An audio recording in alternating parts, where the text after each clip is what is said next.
All right, it is quarter after the hour. We will get started. Welcome to the Center of Excellence for Infant and Early Childhood Mental Health Consultations Conference, Equity from the Start. My name is Angela Keys, and I will serve as your facilitator. I'm joined by Maddie Mazzell, who will serve as our technology host. This session is being recorded. Transcription is available through the Zoom platform. And should you have any questions, feel free to relay them in the chat. We also want to let you know before we begin that the views, policies, and opinions expressed in this presentation are those of the authors and do not necessarily reflect those of SAMHSA or HHS. Very happy to introduce our presentation this afternoon, Supporting Teachers in Relationship Building with Families and Caregivers, which will be presented by Tessa Miller and Melissa Puskar. That said, I'll pass it over to Tessa and Melissa, who will be conducting the workshop with the group. Hi, everyone. My name is Tessa, and I am an infant and early childhood mental health consultant. I work for Starfish Family Services along with Melissa, and I have been doing the mental health consulting role for a little over 5 years. Previously, I was an infant mental health therapist, and I've been in this field for almost 7 years. Hi, I'm Melissa. Like Tessa said, I work with her at Starfish Family Services. I'm also a mental health consultant, and I am extremely new to this role. I started in February after I graduated last year with my master's from the University of Pittsburgh. My family relocated to Michigan, so I'm very new to the consulting world. I was working in early childhood before that, and I've been working with kids for about 15 years, so it's fun.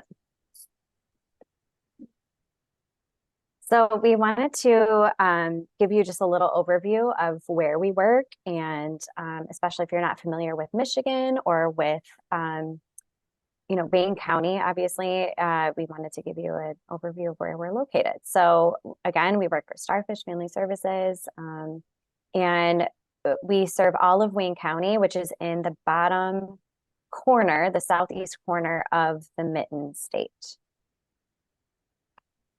And just to give you a little better picture, so Detroit is in Wayne County, but many other cities are also in Wayne County. And you can see where all of our early childhood centers are located. We're pretty well dispersed throughout Wayne County.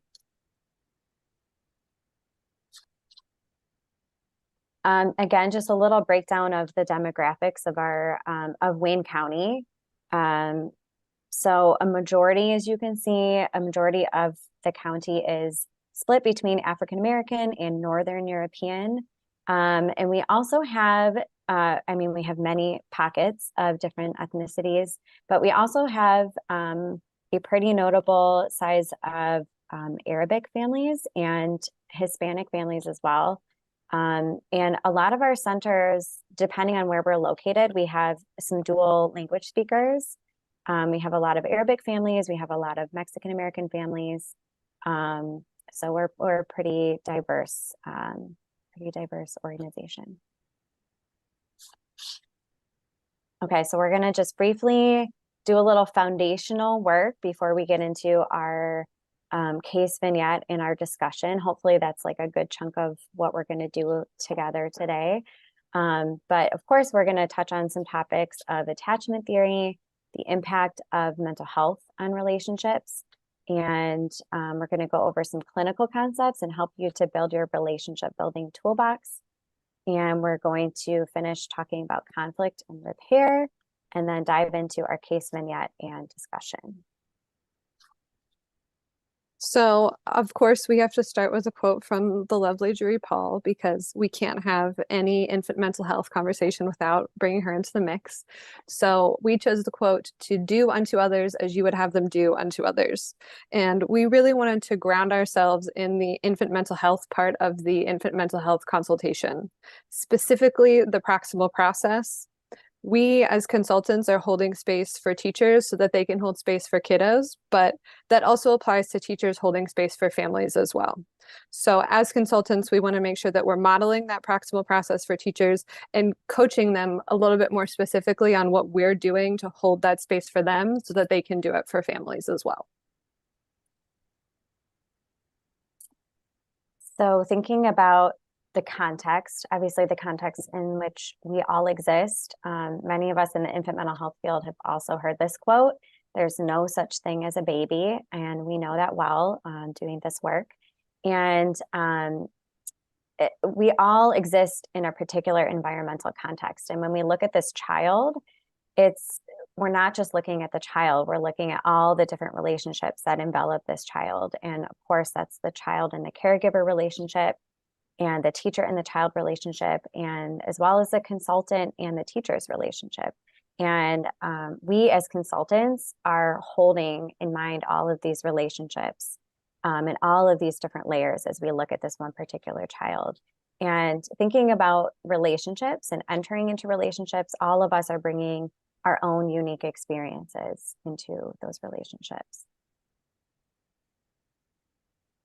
So in the interest of time, I think we could spend probably a whole training unpacking and doing this social location activity. But in the interest of time, we're just going to encourage you all to take the next minute or so to think about this. If you're a drawer, you might draw this infographic out. But again, yeah, it's just kind of it's more of a self-reflective activity to take the next minute or so and think about yourself. You know, those blue little pie pieces in the middle are oftentimes like the most common things that we think about when we think about ourselves: our age, our sexual orientation, race, gender, etc. But we are so much more than that. And I think it's so important to, when we're doing this work with children and families and working with teachers, to first take a step back and socially locate ourselves and to really think about who we are and where we come from. Because if we're holding in mind where others are coming from, we have to hold in mind where we're coming from as well.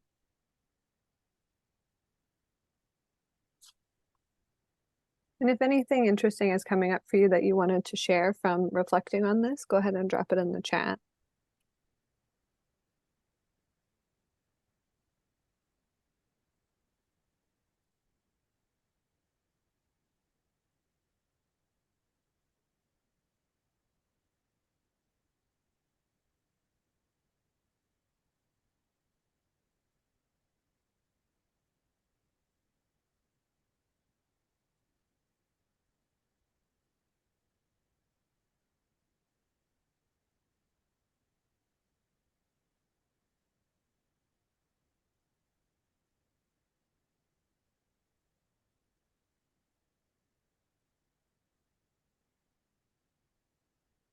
All right, we're going to step to the next slide so we have some more time for a discussion at the end. So laying that foundation, I think, is super, super important. And talking about attachment theory, of course, that's the foundation with which we do all of this work, especially the field of infant mental health.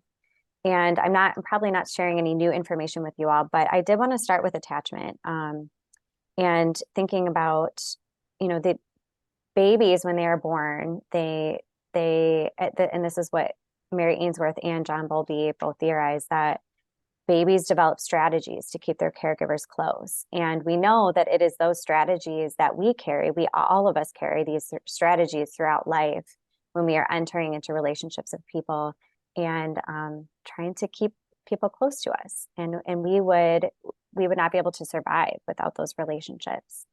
And again, just understanding that primal bond sets the foundation for all future relationships. And I think that this is really important, not only to think about for ourselves, but also for our teachers as well. You know, our teachers have attachment relationships. They have all of these different experiences that they're pulling from too. So we're going to kind of dip our toes into a little bit of the different attachment styles. And again, I'm sure none of this is new information for you all. So I'm not going to directly read from, you know, the different types of secure and insecure avoidant, but I wanted to kind of think about what this might look like in your work, and thinking about, especially in a classroom, in your work with teachers and children, and thinking about that secure relationship, that secure attachment style. It might look like a parent who comes to pick up their child is really excited to see them, and they're excited to see their child, and they embrace. And thinking about what that looks like and what that feels like. It's a feeling of safety and comforted and feeling understood and valued. That also might look like a teacher who, two students are arguing over a toy, or getting physical with each other in the classroom. And that might look like a teacher, pausing, taking a breath, and then slowly, calmly walking up to those children and wondering about their experience and helping them work through their emotions in a calm, safe, regulated way. And then moving into the insecure attachment styles. So there's avoidant, which is often characterized by difficulty with trust and avoiding physical and emotional intimacy. And again, I'm painting with a broad brush here. And I think also when we talk about attachment, it brings up stuff for all of us. So again, I just want to say as a little caveat that these are just generalizations and painting with a broad brush. But as far as the insecure avoidant style, that might look like a teacher who maybe is absent from a reflective group a lot. You're finding that the teacher is maybe having a hard time engaging, or just having a hard time coming to group at all, for different reasons, and wondering about those reasons. It might also look like a parent who is maybe a little bit more uncomfortable with their child. Their child might be clinging to them during drop off, but the parent is a little bit more uncomfortable with that and kind of avoiding that contact. Again, painting with a broad brush here.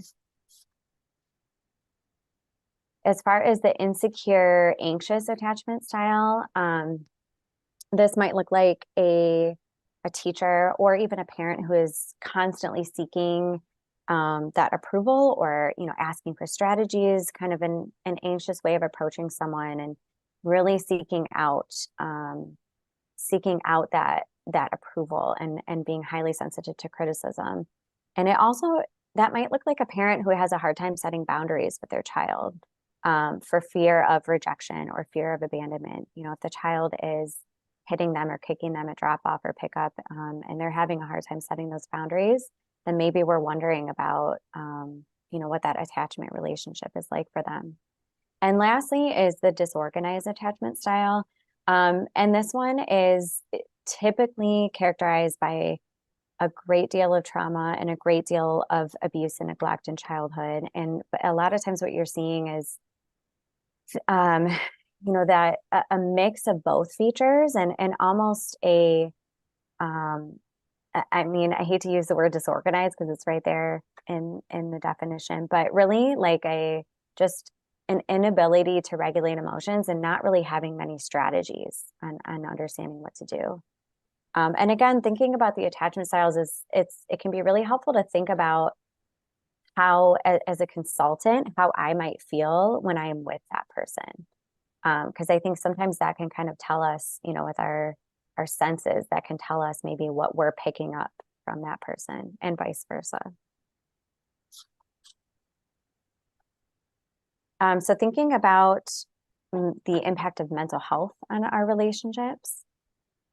Of course, we're painting with a broad brush and thinking about, a lot of the most common struggles that we are seeing in our jobs, but thinking about depression and anxiety. We are all bringing our own experiences, and, thinking about our mental health, but also the mental health of our teachers and the parents that we're working with as being part of the picture, to help look at that relationship functioning. So of course, with depression, we look at difficulty concentrating, irritability, and this might look like a teacher who is going through the motions of the job, but feeling super disconnected from kids' emotions.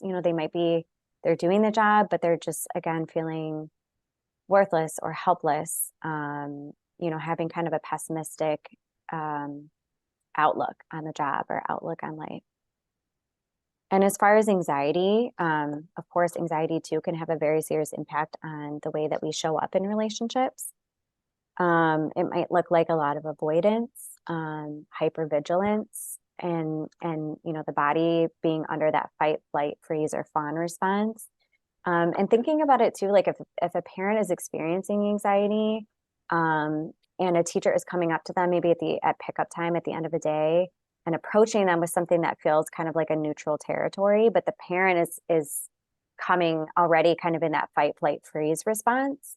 That can end up in a disaster sometimes. And so I think it's really important to think about, what's going on under the surface. Are we dealing with depression or anxiety? And a lot of these things can be subconscious things that maybe we're not aware of right away. Of course, we have to talk about the impact of COVID-19 and trauma. Those two things I think go hand in hand. But COVID, that experience was so unique. And for all of us, it was this novel new thing that brought a lack of safety and vulnerability, and especially that social isolation and loss of family members and friends and community members. And I think about especially, the children who were out of school, or many of our children right now in the preschool environment. I look at their birthdays and they were born in 2020 or, in that very late 2019. And so many of these children were born into that COVID time. And you think about the stressors that those caregivers experienced and the stress of sending this child now into a classroom for the very first time and what that feels like for them.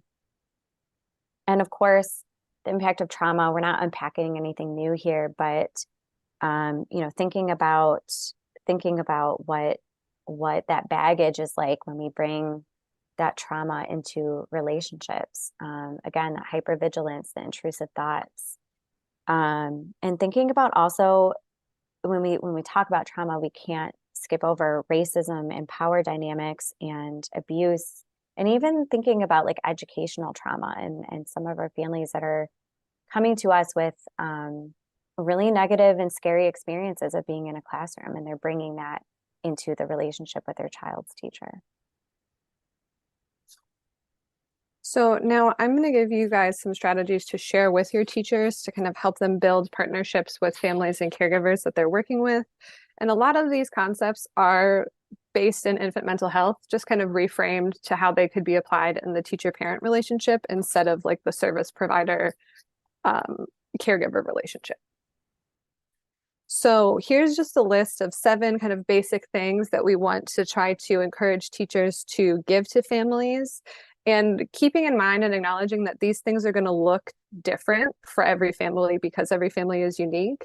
Like number 3, being involved in all stages of the process. If you're working with a teacher in a family from, not English speaking, you might need a translator to be present for meetings or have documents translated for them so that they can be fully involved in the process. Or number 4, making efforts to develop trust can look like teachers doing some research about a family's cultural background and where they're coming from to help the teachers be culturally responsive to the family and make the family feel a little bit more comfortable.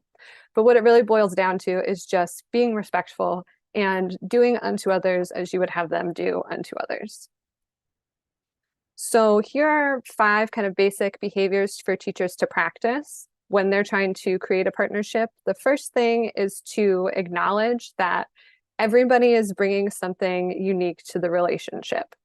And then number 2, acknowledging that uniqueness leads teachers to be able to respond more sensitively to families. And when we're responding sensitively, the teachers are going to be practicing empathy. We've all heard that everybody is fighting a battle that we know nothing about. This can be especially true for families coming from minority groups. So we need to help, as consultants, teachers to put behavior of families in context and encourage teachers to kind of err on the side of caution and assume that everyone is always doing their best, and remembering that a family doing their best can look different from one day to the next.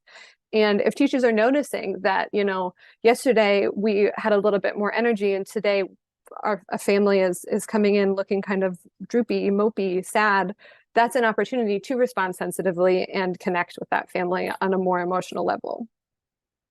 Next is to repair and to make repair when a relationship is ruptured.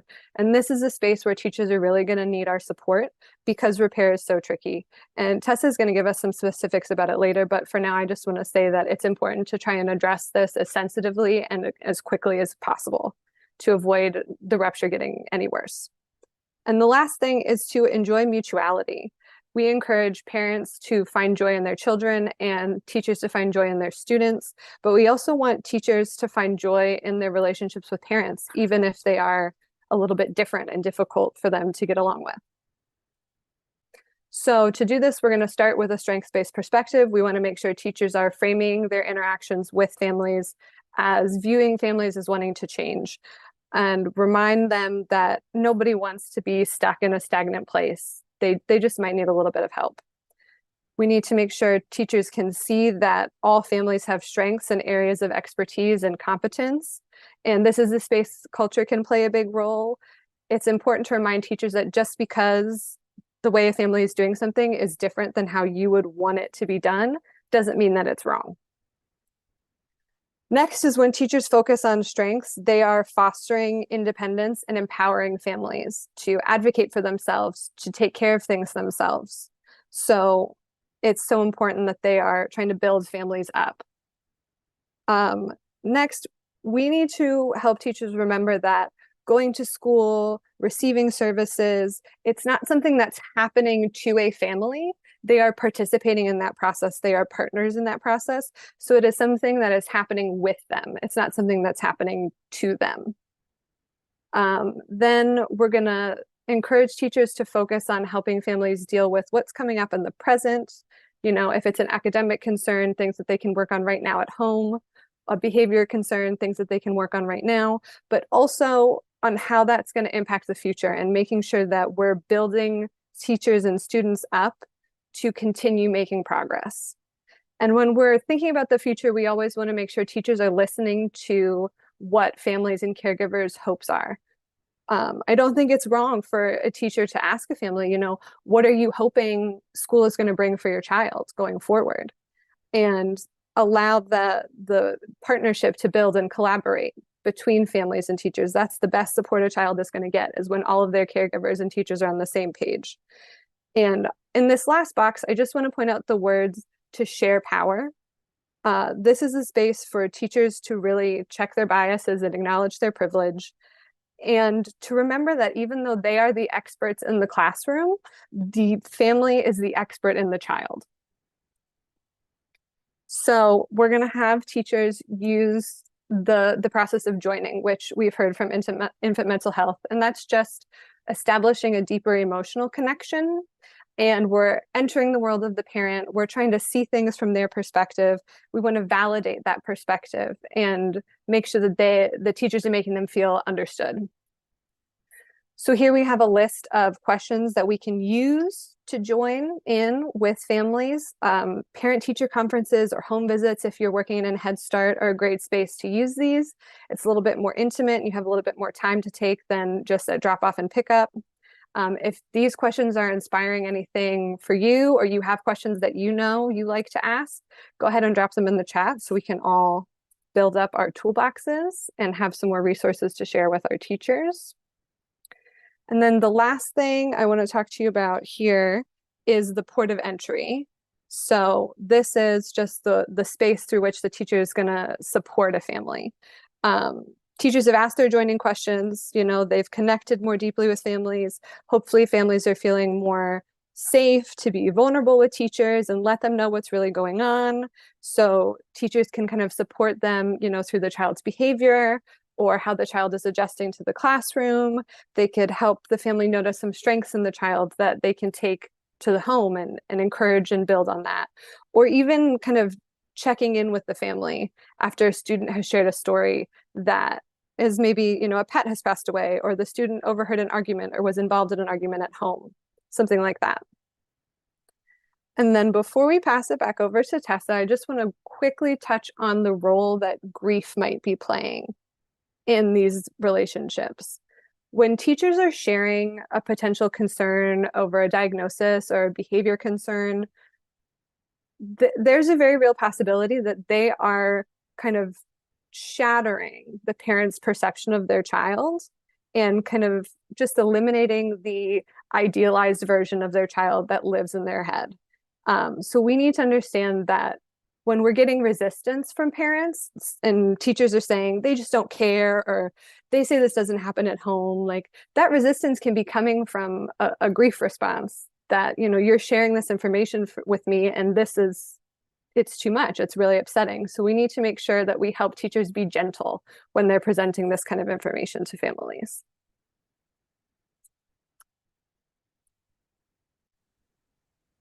So last but certainly not least, we have conflict and repair.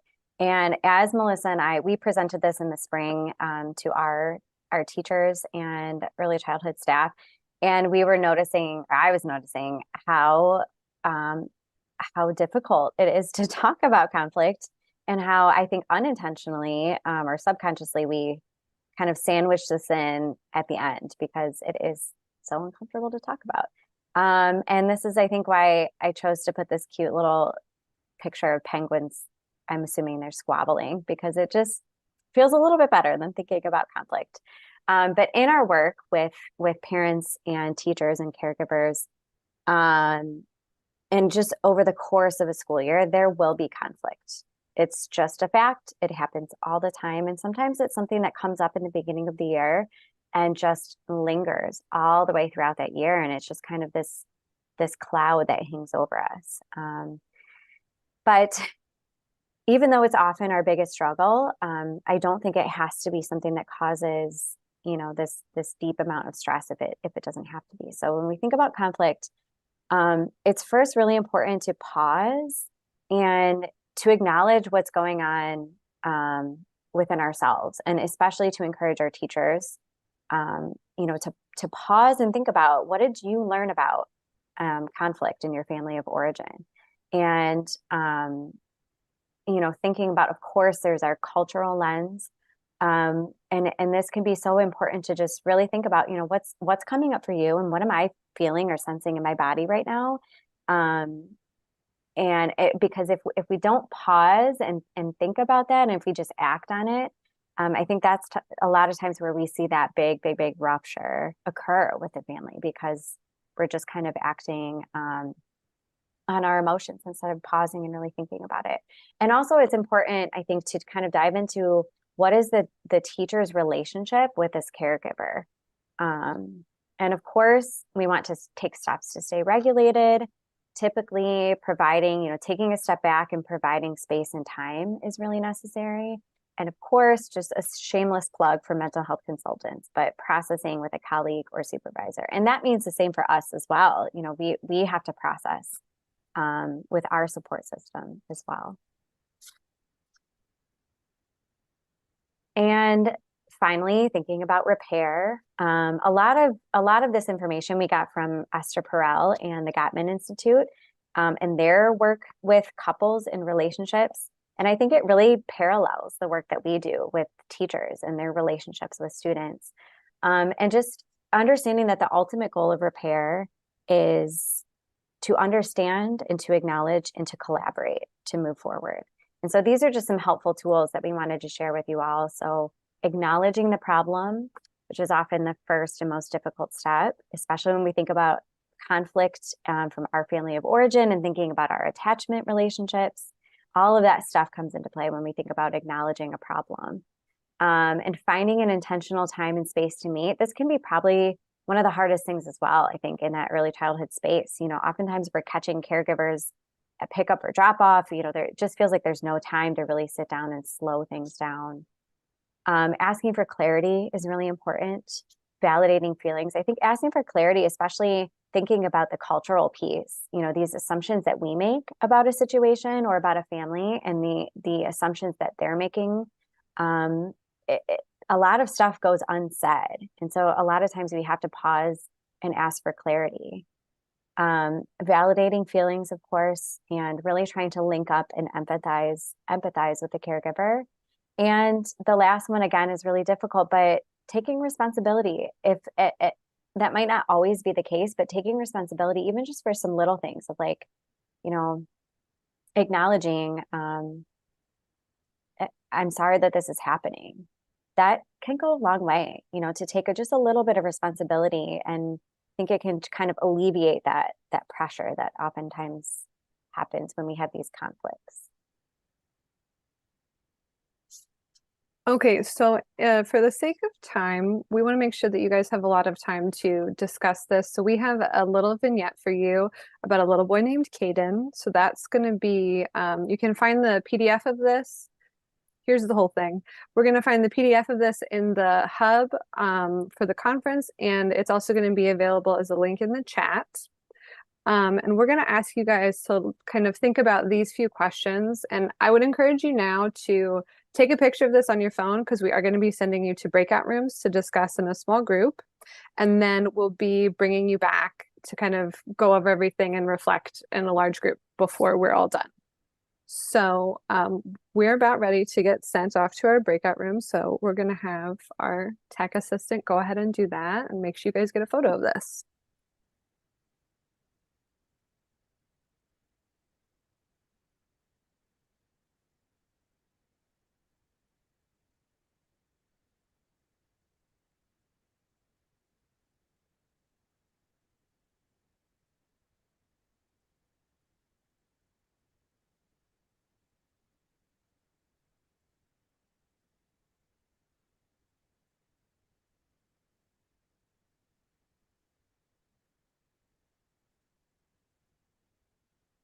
So we're just in our own little thing, right? I think so.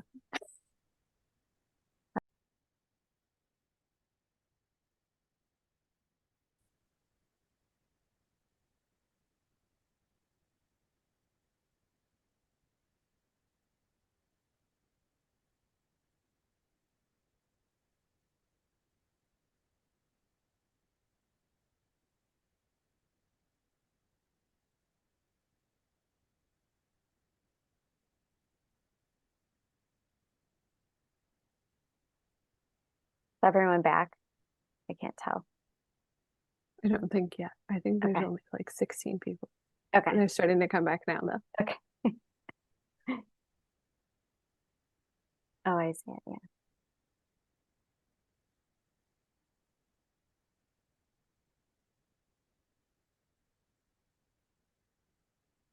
So it looks like there's about 100 people back. Do you guys have anything that came up that you want to share? How was it? Too short. Yes, I'm sure we could talk about this kind of stuff all day, but hopefully it gives you some stuff to bring back and talk about.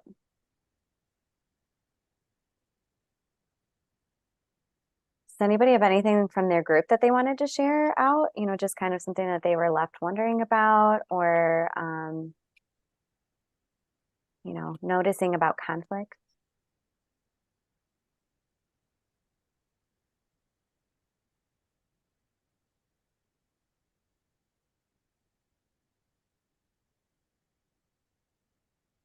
I see. Well, Kayla, I see you raising your hand. Go ahead.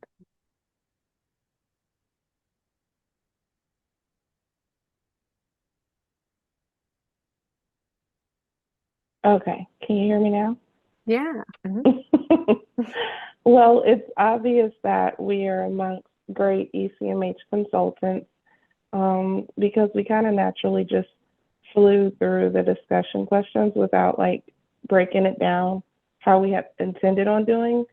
But it was great to just kind of have this breakdown as a reminder of the steps that we need to take when approaching the situation. But the one thing that I will say stood out is that we wanted to know what the relationship was between the teacher and the parent at the beginning of the school year. And was that their first time talking? And that could be a starting point. Yeah. That's a really good wondering. I mean, obviously this is like this was our made up vignette, kind of pieced together from a lot of different circumstances. But that's a really interesting thought. Yeah, like what was this the first time that they ever interacted, or did they have a pretty good relationship? And yeah, it's interesting to know when you think about the port of entry too. I see Alyssa. Hi guys. My group had such a wonderful conversation. We had so many wonderings.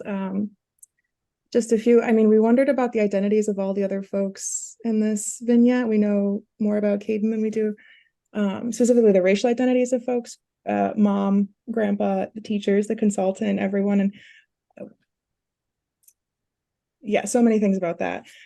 A part that was particularly, I will even say activating for me, and something I would probably take to supervision if I was the consultant in this case, is the phrase that the teachers use, or the vignette used, about, and I closed the screenshot by now, but Kate, like the teachers counted on him they counted on him in some way, and when his behavior changed, that was hard for them. I'm like, ugh, what expectation to put on a little guy, and like, what were they counting on him for? And what comes up for me is like, it's hard for me when adults' emotional experiences, I don't know, kids are responsible for it in some way.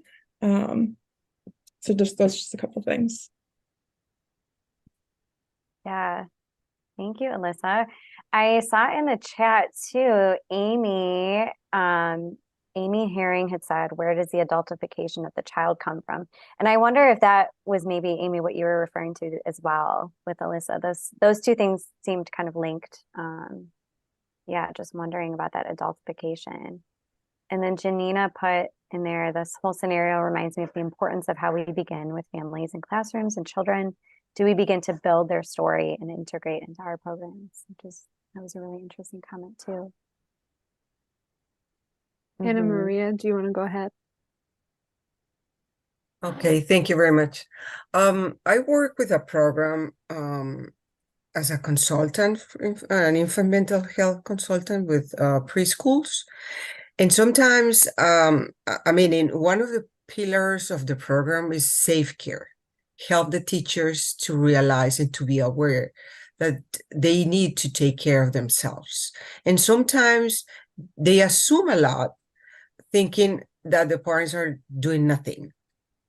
This morning, for example, one of the teachers told to me, oh my God, the kids of doctors are the worst.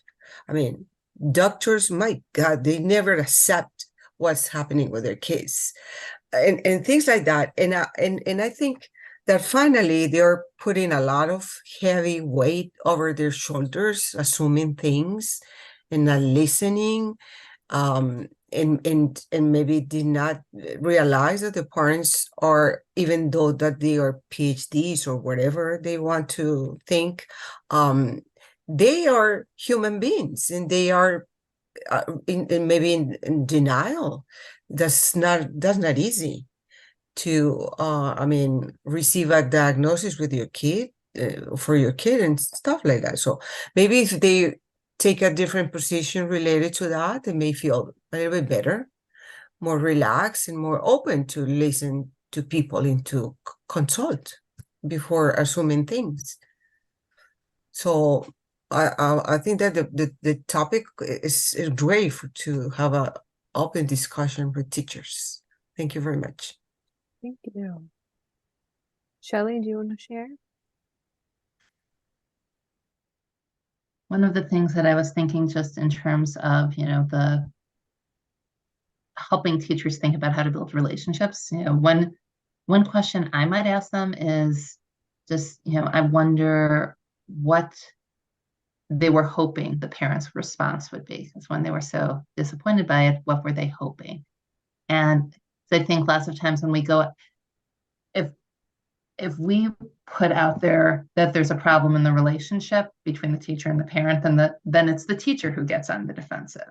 And just helping the teacher just think out, so I put in the chat that this whole thing that it's almost like a habit that at the end of the day, I must tell the parent what the child's behavior was, and like helping, like even before talking about the relationship, kind of talking around the relationship, like, well, trying to get some empathy of what this might have felt like for the parent. Like, what was it that the teacher was hoping for? I love that question. I think that's such a great way to think about it, and that gives such a good opportunity to really think about how you're phrasing what you're presenting to families and thinking about how it's going to be received. Thank you for sharing that. Olivia, do you want to go ahead? Yeah, also the approach that the teacher had to the parent, perhaps she would have started with something more positive and avoid for the reaction of the parents to be so in denial or so, I don't know, perhaps sometimes aggressive and taking it all defensive. Probably she would start with something more positive about the child before bringing up the situation. Yeah, a great opportunity to use Shelley's question.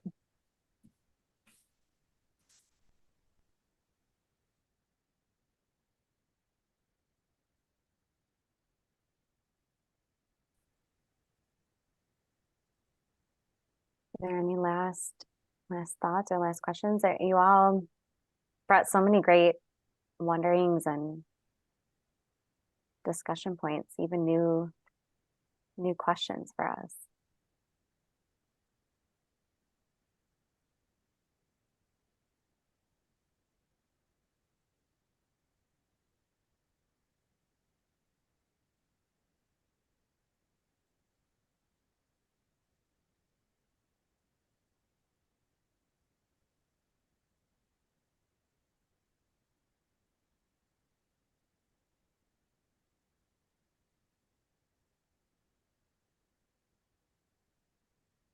In the chat, how do you suppose Mom would describe what this moment was like for her?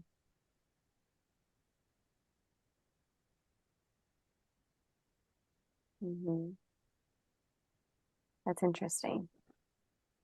I think when we came up with this vignette, of course, it was like compiled of a lot of different experiences and just things that kind of came to mind from both of our experiences. But there's so many different angles, I think, with which you could wonder about things, and so many different even ports of entry. No one port of entry is better than the other. I think there's just a lot of baggage that we all bring to our relationships. And there's a lot of stuff that we don't know. I think that's why we chose that iceberg infographic. There's so many unknown pieces to all of this. And we sometimes, especially if we're thinking about pickup or drop off times, we get maybe this teeny tiny little window where teachers feel like I have to just unload all of this stuff before you guys go for the day. And it can create, it can sometimes create a big rupture that we have to start to repair. And thinking about, we're going to give you this big report of all of the things that your child did wrong today, and you get to take that home with you and your child. And that's the first thing that's going to be on your mind instead of, enjoying your child. I haven't seen you all day. Tell me about your day. You've just been, as a parent, received all this information about the negative things that your child did. So it's hard to even approach that, reconnecting time with happiness or an open mind, because you've got these negative thoughts being shared with you about how your child is behaving that day.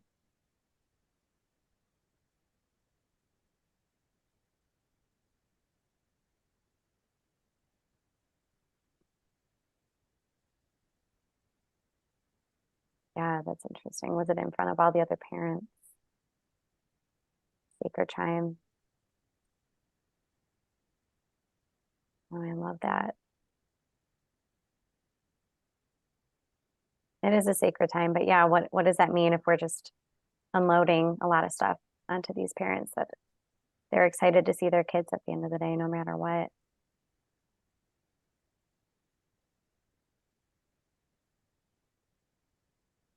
So it is 4:05, so that is our time. So we want to make sure that you guys get to your next sessions and everything. Thank you all for being here. Thank you for participating. We Yes, thank appreciate you. Thank you all. What a wonderful session. Thank you for sharing and raising these issues for us to really think about and dig into. And thank you all for contributing to in what you discussed in breakouts and what your thoughts were. Have a great rest of the conference.